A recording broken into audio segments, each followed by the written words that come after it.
This UCSD TV program is presented by University of California Television. Like what you learn? Visit our website or follow us on Facebook and Twitter to keep up with the latest programs.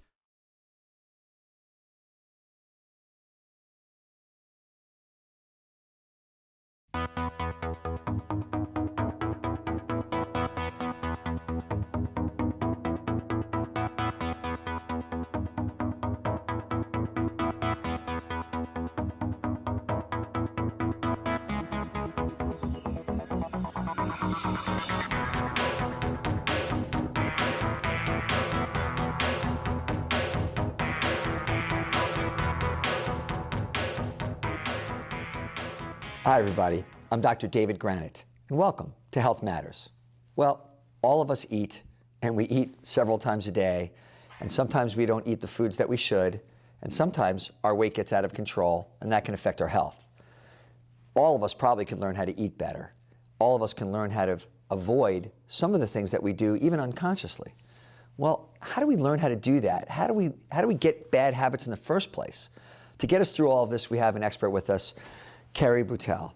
Carrie is a professor of pediatrics and psychiatry and is a real doctor with a PhD, as we like to say, because those of us with MDs aren't really doctors that way, and director of the Center for Healthy Eating, I'm reading it to make sure I get it right, Healthy Eating Activity Research. Yep. Cheer. Cheer. What a great name. Mm-hmm. Thanks. Welcome. Thanks. So, you know, when we talk about eating, it's something we all do all the time, and there's so much that goes into choices of food and how we eat and what eating means to us that it's almost an enormous topic to get involved with, but something that we all have to get, I think, wrap our head around to be healthy. Mm-hmm.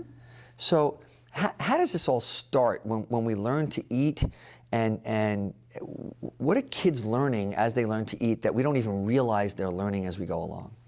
So that is a really tricky question, because that would suggest that there's one thing that teaches children to eat certain foods. Our brains are already primed to like certain flavors, like sweet and salty. We were just talking about sugar. And then our parents come in and give us certain foods, and some kids have certain taste preferences and other ones don't. And ultimately, that's how the whole thing comes together as a small child. But then they're exposed to the world. So then they're exposed to TV commercials, media, things like vending machines, as I said, commercials and movies. And so children are exposed to more and more each day. And so ultimately their eating evolves over time as a interaction of their biology, their home environment, and their ultimate outside environment. So when you wake up one day and you're an adult, and you find yourself, like I do sometimes, standing there eating a bag of potato chips without even realizing I'm doing it. Mm-hmm. Is that something that comes truly from a habit that I learned at a younger age? Is that a progression, or is it just me eating? So I wish it was that simple. And in our group, we've started to try to dissect eating in so many words. And so part of what we study is something called QReactivity. And so there are parts of your brain, so I'm going to take a step back for a second. There are parts of your brain that play a role in obesity, binge eating, and overeating. And I can define those in a second. Yeah, well, let's talk about it, because I think this also goes back to just regular eating, too. Yep, exactly. Okay, so because eventually the obesity and binge eating and the other things that you're talking about, we have to get to. So why don't we start now and go ahead and start defining them for us to make sure we know what we're talking about. Okay, so people eat for a variety of reasons. And one of the reasons you eat is because you're physically hungry and you need calories to get through your day, to be able to burn, to be able to do all your daily activities. That's not what we study. We study eating past nutritional needs. So in that group of categories, you have overeating, which is just when you eat too much infrequently. There's binge eating, when you eat too much and you feel out of control. And binge eating is associated with things like higher levels of depression, higher levels of medical comorbidities, difficulty losing weight, all kinds of things like that. And then within those two, overeating and binge eating, there's binge eating disorder, which is even further extreme, which is a full-blown eating disorder and now has its own diagnostic category in the DSM, et cetera. We study overeating and binge eating.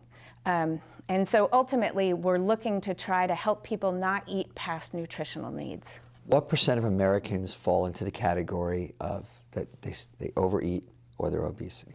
They have So, obesity.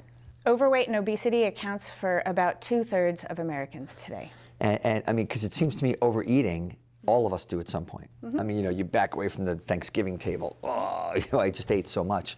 But that's not what you're talking about, right? Or is So it partial? that is partially what we're talking about, doing that more often. So if you do that once in a while, your weight's not going to change. And ultimately, the epidemiological data suggests that overeating is probably one of the main drivers of why we have such an obesity epidemic. Physical activity certainly plays a role, but the best way to lose weight is by reducing caloric intake, and physical activity is thought to ultimately maintain weight loss. And so it's this increase and decrease in caloric intake, and it could be as small as 200 calories a day that could really make a very big difference. And so again, we study overeating and then binge eating, which happens more frequently in our lab, at least to try to understand why someone would eat when they're not physically hungry. So with all the work that you've done, why do people eat when they're not physically hungry? Well, if I had that answer, I think I'd be famous. You are famous. So, yeah, but there are lots of reasons, and there are different researchers studying different areas.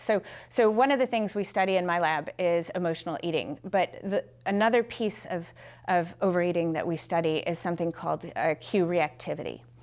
So when you look at the neurobiological research on overeating and obesity and binge eating, there are two main areas of your brain that are essentially associated with eating past nutritional needs, we think. One that's based in reward, which means how good something feels, and the other one that's based in inhibition, means stopping yourself from finishing eating that potato chip. Gotcha. And so those two things interact, and dopamine plays a very strong role in these areas of the brain. So what we think happens is that over time, there are a number of cues in your environment. And when I say cues, it could be anything from a billboard showing you a milkshake, to sitting on the couch at 10 o'clock every night having a brownie, to your neighbor bringing you dinner because you're sick, could be work parties, could be walking past a candy bowl. So cues can be visual, they can be smell, they can be emotional, they can be time, they can be all those things. And when you say a cue, to me that's something that was almost trained. Mm-hmm. So that's exactly what we think happens, is that these two areas of the brain become hypersensitized in people that are vulnerable. So not all Americans are vulnerable, but there are people that are vulnerable to this, and that over time these cues become associated with food, so that your brain becomes what we call hypersensitized, these dopamine areas, and it starts to grab your attention and makes you want it. I think all of us in high school may have heard about Pavlov. Uh-huh. The bell rings, the dog salivates. Yep, exactly. That's what you're talking about. Yes. That it's associative conditioning, Pavlovian conditioning. So I think about how when I was a kid growing up, my mother's going to kill me, but when I was a kid growing up, if I did a good job with dinner, I could have the reward, which was dessert. And it was ice cream, or it was chocolate, or it was something, sugary. And so I started to think of that as the reward for doing well. And to this day, I love having chocolate, at the end of the, and even at the end of my busy clinic day, I got a piece of chocolate waiting for me because I love having a little bit of chocolate. I mean, have I been conditioned? You have. So all of us, I think, have at least some of that goes on. Well, exactly. But it's where it creates a physiological difficulty and emotional difficulty that it becomes problematic. So I think almost everybody, except for a few exceptions, overeats at some level.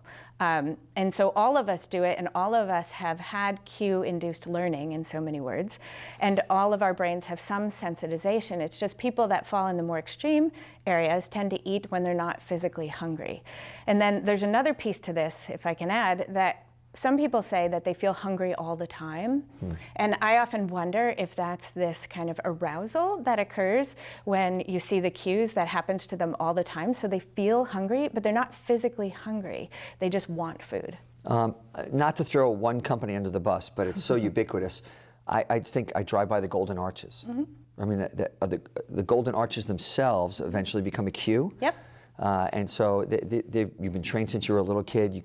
You see the arches, you start smelling hamburgers and French fries. Even talking about this makes me think about their French fries and their chocolate milkshake, which is what I had as a kid. Yeah. I can still remember that taste. So it's worked. I mean, if I am working for those companies, I am intentionally trying to create those cues. That's how you sell product, and we understand that as part of it. So, so people get cues, and it can be all sorts of different cues, from a jingle, it could be a workplace area. What about the emotional part of it, where I'm stressed, I'm sad, I eat? How does that fit into this as a cue? So there's actually a relatively large body of literature of the relationship of stress, overeating, and obesity. And I know that on other shows they've kind of discussed some of that, so I won't go too far into it, but essentially the stress system and cortisol system creates the same kind of arousal. The thing that you're describing, if we were to talk about QReactivity, it means that when you feel stressed, you eat. And so anytime you feel stressed, you have this urge to eat, even though you're not physically hungry. And again, I can use the couch example. You know, if you sit on the couch every night and eat a brownie at 10 o'clock and watch the news becomes a cue, your couch becomes a cue, and the time 10 o'clock becomes a cue. Huh. That's really, it's so interesting to hear about it. So we know that these cues can be built in and set up. I'm picturing somebody who's got, now this has turned into a problem. It's a health problem for them. They're overeating too much. Their weight has gone up into the obesity range that you've talked about. How do you unring the bell?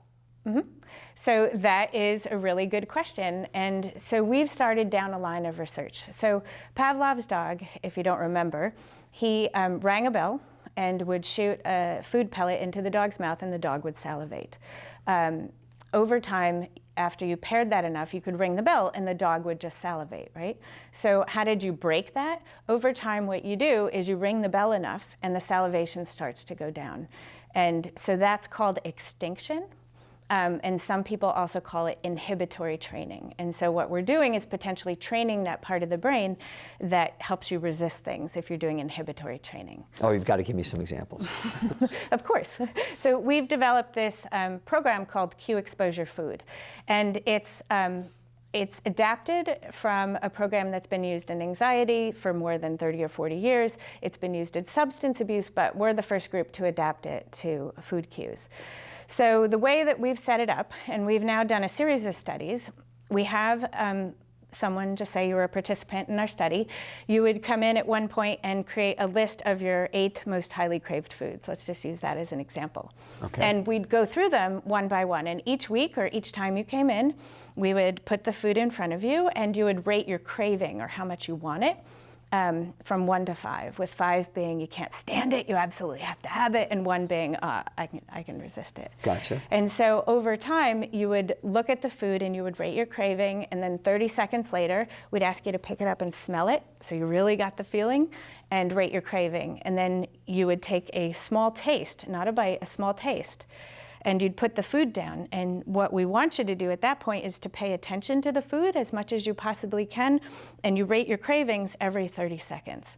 And what ends up happening pretty consistently right across the board, we've now done 2 studies with children and parents and 1 with adults, is that cravings always go up at the beginning and they come down over time. And so learning how long that time is for you will help you get through the feelings of wanting to eat the brownie that's in front of you. So we do that with all of your 8 foods, and over time what happens is that you learn that you can in fact resist them.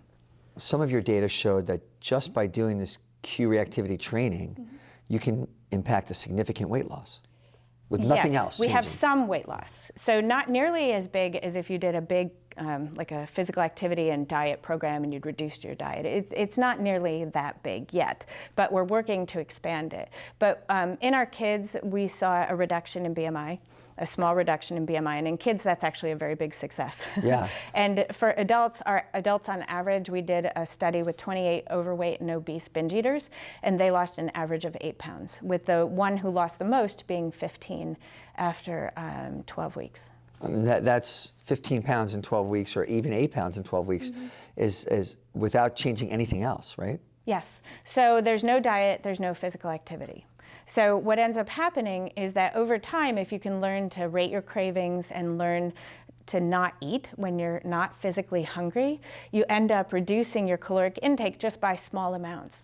So you don't need to skip out on foods or do any of that. You don't need to feel restrained. You just need to reduce what you're eating down by, whatever level calories help you lose weight. Many years ago, when we first started doing Health Matters show, we had Paul Saltman on, who was a great biologist and worked with creating the food pyramid, et cetera. And he said to me, David, if I can get anybody to lose weight if I just told you can only eat 5 foods. Pick any food you want, chocolate, whipped cream, whatever you want, because you would eventually extinguish your desire for them, and you would eat less. And you would slowly lose weight, and it would work. And it's sort of fascinating to me to think about this in terms of just eating a little bit less. And being able to control that without having to change your activity scales. And I imagine if you did change activity on top of it, it would be synergistic at some level. Well, hopefully you tell the NIH review committee, because I just submitted that grant. But we think, ultimately that teaching people to control what they're eating in an environment that's full of food cues. Today we have more food available than we did 40 years ago. And teaching them to control their responsivity to it might allow them to eat that tiny bit less that will allow them to either maintain weight or lose weight over time. I saw it written once that if we took someone from 200 years ago and we brought them into the present, it wouldn't be television and cell phones that would blow their minds. It would be the supermarket. Probably. Because they had to grow their food. They had to work for their each meal, and to see it all just sitting there, that would be amazing. So we have people who are in your program, and they're working on it. What can somebody at home do that is not in your program? They're listening to the show, they're having some of these issues. What can they do for themselves that they might be able to bring to their own lives? So I think there are a couple things that someone can do. And as part of our program, we also teach people to rate their hunger levels. So again, we never want anyone to go hungry, especially children, but you never want them to be hungry, but you want them to stop eating when they're actually physically full. So learning first about hunger and fullness is one of the first pieces. And so it's pretty tricky, because if you never feel hungry, then you always feel full. You don't know what hunger feels like. So at some level, as part of your own exploration, you can start to try to skip meals and things and see what actual hunger feels like. I don't think people should do that consistently, but just to kind of reorient yourself to what it feels like to be hungry. Yeah, I think most Americans really aren't starving.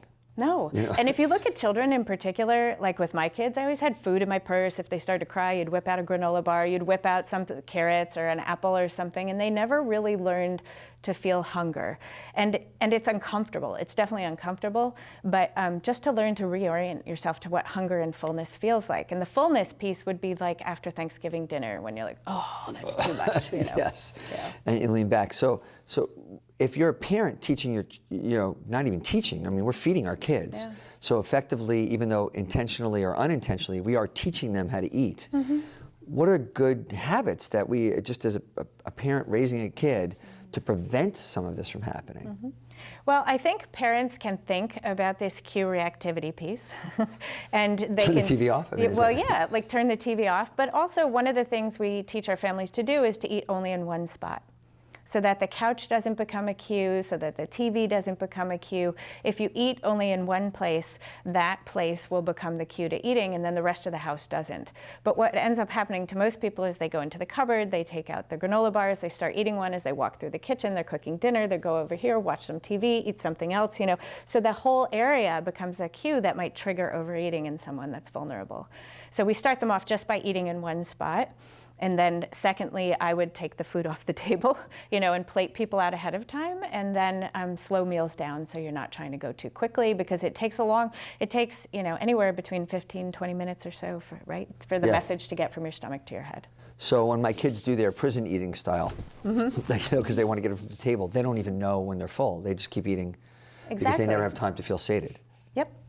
Their second brain, their stomach, never sends message to their first brain to tell them that they're full. Slow down. Yeah. Okay. Now, I promised I was going to ask you this, even though you didn't want me to particularly, but I love watching The Biggest Loser. I think it's like one of the great shows on TV, because you watch people go from heavy to thin, and something actually happens, and usually their health gets better, et cetera. But you had some concerns about that process as being misleading in some way. They're losing weight, but what doesn't happen? Well, if you think about it from the environmental cue piece, what they do on that show is they take all the cues to overeat away. And so they take away the vending machines and the fast food and all those kinds of things. They're not even home anymore. Yeah, and they take them away, and then ultimately people go back to that environment. And so one of the failures, I think, of diets just in general is that you tell people to avoid things that might make them overeat. And so that teaches this avoidance model, and you actually can't ever avoid all places to overeat. Right? People bring candy into work, they bring candy into schools, you walk by a vending machine, go to a all restaurant. those kinds of things. There's a menu. Yeah. Here, how much food do you want? So as part of our programs, what we're trying to do is teach people to manage their overeating and to tolerate these feelings that might be uncomfortable instead of overeating. And so I think in The Biggest Loser, although it is a very fun show to watch and it's very emotional, at some level the participants end up going home, back to the same environment with those same cues that they overate in the first place. So I think they're set up for failure unless they can learn to tolerate these feelings and be able to manage their home environment. So when are they hiring you as a consultant? Maybe after this show. Well, but it's an important aspect of it because it makes it look like if they just worked a little bit harder and did a little bit better, they would lose all their weight. And we know that when they go back, there's a significant number that gain weight back when they go home. Honestly, I went into all of this thinking it was psychological, that it was behavioral. Well, it's your background as a psychologist, yeah, right? If you just exercise more and restrict your diet, you're going to be fine.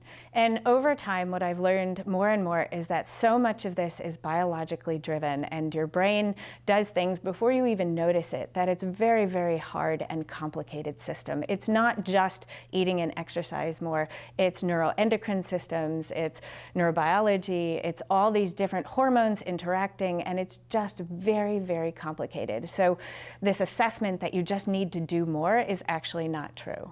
And it can be detrimental. Yeah, it can. And people end up feeling like losers in so many words because they can't stick to the diet. They start beating up on themselves.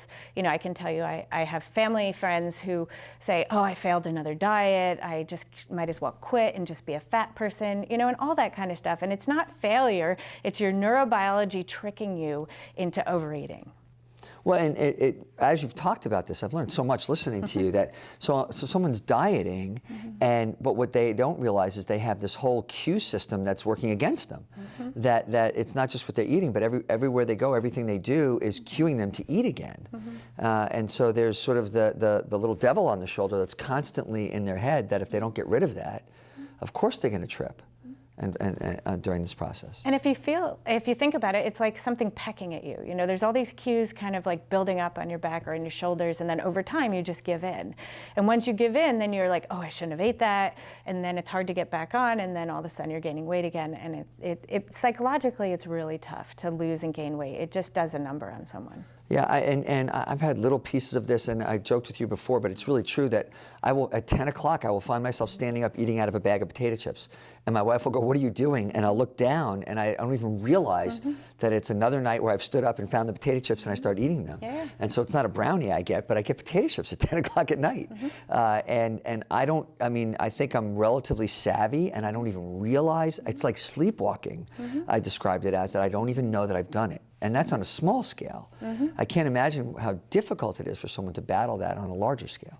Exactly, and the thing that I think you bring up that's really important to point out is that a lot of this QReactivity is subconscious. You don't necessarily recognize it. Maybe you don't remember walking to the closet and taking out those potato chips. People often say, I don't know what happened, I sat down at the TV and next thing I know I ate the whole box of chocolates. Because they feel good and you like eating them and it makes you feel good and it gives you something to do, and there's lots of different reasons to do it, but it's all these cues kind of happening around you that your brain is kind of tricking you into overeating. And I think in some people who are apt to gain weight, and not everybody gains weight, they are just being tricked over and over again, and the biology keeps working against them. So do we need to change public policy? Ultimately, yes.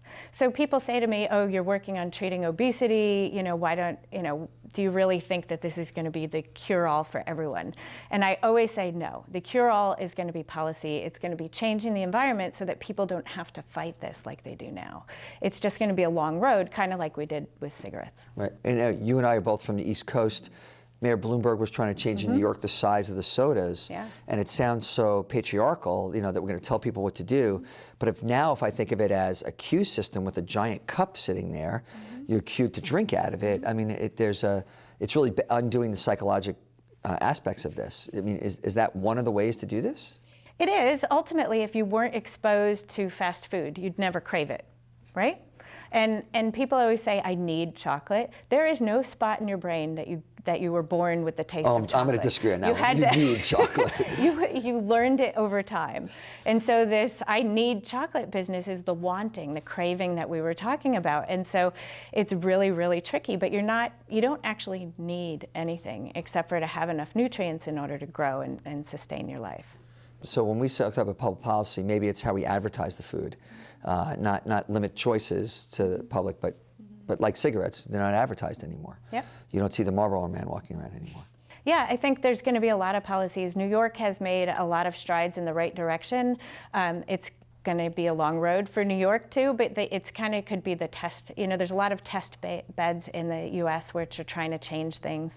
There's a town in Massachusetts named Somerville that did a whole child obesity prevention. They redid their whole town and they made it more walkable and they did all these things. I mean, it's going to have to be big level policy to change the obesity epidemic. But in the meantime, we're going to try to understand the neurobiology and try to create treatments to help people that have ultimately been tricked this long. You've really made me think about this differently, because I have to tell you, sort of that nanny state concept bothered me. But now what I see it as is countering these intentional cues that are out there and sort of leveling the playing field, if you will, to give people a chance to battle those cues. And that's a different mindset when you talk about it. Yeah, and a lot of people who are trying to lose weight, they talk about willpower, right? There is no such thing as willpower. It's the amount you can resist things, and ultimately over time, if you think about it like a thermometer, you might have a bigger resistance at the beginning when you first start your diet, and over time the environment kind of pecks away at it, and these cues trigger your motivational wanting, and it becomes hard to resist, and so the thermometer goes down. It's fascinating. I mean, it's really a different way of looking at this, and from both a policy and a science standpoint, that I am so glad you're out there doing. Oh, thank you. I hope that, you know, some people watch it and they realize that it's not their fault, and it's not that they don't have the willpower or the strength that other people do. It's that they're just set up differently. And that there are things that they can do, and not to feel bad about it, but to understand it and move forward. Yeah, it's kind of like if you had a disease like diabetes, right? Nobody ever blames a diabetic for needing to check their glucose. You shouldn't blame people that gain weight. It's their biology kind of tricking them in the current environment. Thank you so much for joining us to talk about this topic today, and for all the work that you're doing. Thanks. And good luck with the NIH grant as well. Well, I hope everybody's been listening carefully. We say it all the time here in Health Matters, that knowledge is power, and I can't think of a show that we've ever done where that was more important than the one you just heard. Understanding the role that these cues play in how you eat and why you eat could be the difference between you changing your life and not. So take-home message, pay attention to some of these things. Maybe you need to find an expert who can help you, like we've heard today. But either way, you can make a difference if you understand what's going on. I'm Dr. David Granite, and we look forward to seeing you again next time right here on Health Matters.